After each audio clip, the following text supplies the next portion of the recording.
Imizamo yabantu bezama bafowethu ukuvikela iy'mpilo zabo nezey'ngane. Indawo le kwaceza uma unqamula kwamkhulwane uzowela esikhaleni kunesikole lapha ngaphesheya kuthiwa isembukisweni. Ngenxa yokuthi abantu bebewela ematsheni bebuye bagxambuze emanzini afana nalawa, uma kugcwele-ke lo mfula akuweleki la. So abantu baze baqhamuka neqhinga lokuthi abathathe igxobo lika-Eskom ezinkulu lezi ey'pendulo ezimnyama bakhanda nalo ibhriji ley'nyawo.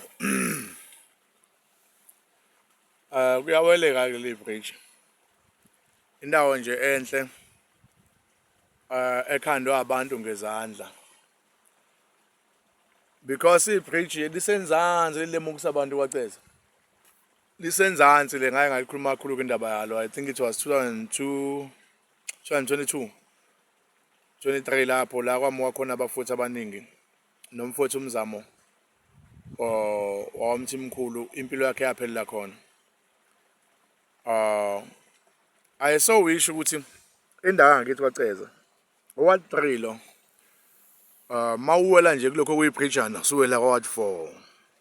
Likhona-ke ibhriji lihamba iy'moto lenzansi emgwaqeni omkhulu owulokhunya o-gravel road u-D1724 la uthi mawuwela khona bese uyojoyina umgwaqo we-tar road oyesibhedlela nohamba njalo njalo uzofika Olundi.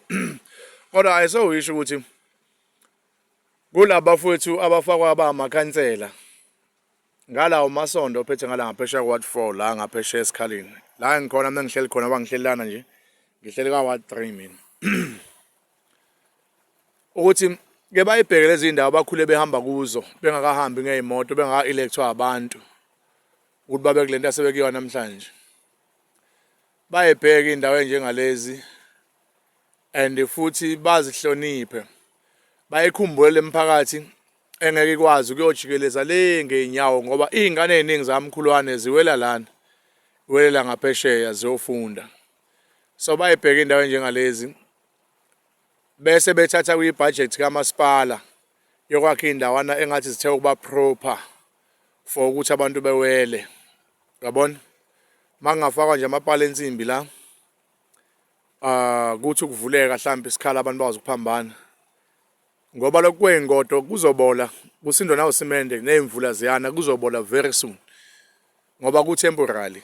Bese-ke bona bezofaka iy'nsimbi la uSomlomo wasoLundu uDozi behlangene nokhansela uMasondo laphaya F4 ukuthi le ndlela nje wele esikoleni ngoba indlela emfishane nasi isikole lapha phezulu athi ngibona uma ngithi siyasondelana kuvela lapha kuyisikole kuvula ama-toilet njengamanje naye iroof yesikole ivela laphaya ukuthi bazokhandela nje abantu bala intwana nje mhlawumbe ingadinga ukuthi ngibone mhlawumbe ingadinga iy'nsimbi nje eziwu-6 noma eziwu-8 ezobhorelwa nje ingene ngapha nangapha kufaka usimende, ingene ngapha nangapha kufaka usimende, ingene ngapha nangapha kufaka usimende sekuba isitenyana sokuthi abantu bakwazi ukukhunya ngaphesheya bawenzele umsebenzi. Nibakhumbula abantu uma beni-elect abafowethu ukuthi bengaku-elect u-15 years kuya ku-20 years mhlawumbe ugcina usuyimeya kodwa ingcapho osala nayo ukuthi yonke leyo mnyaka aziwenze lutho.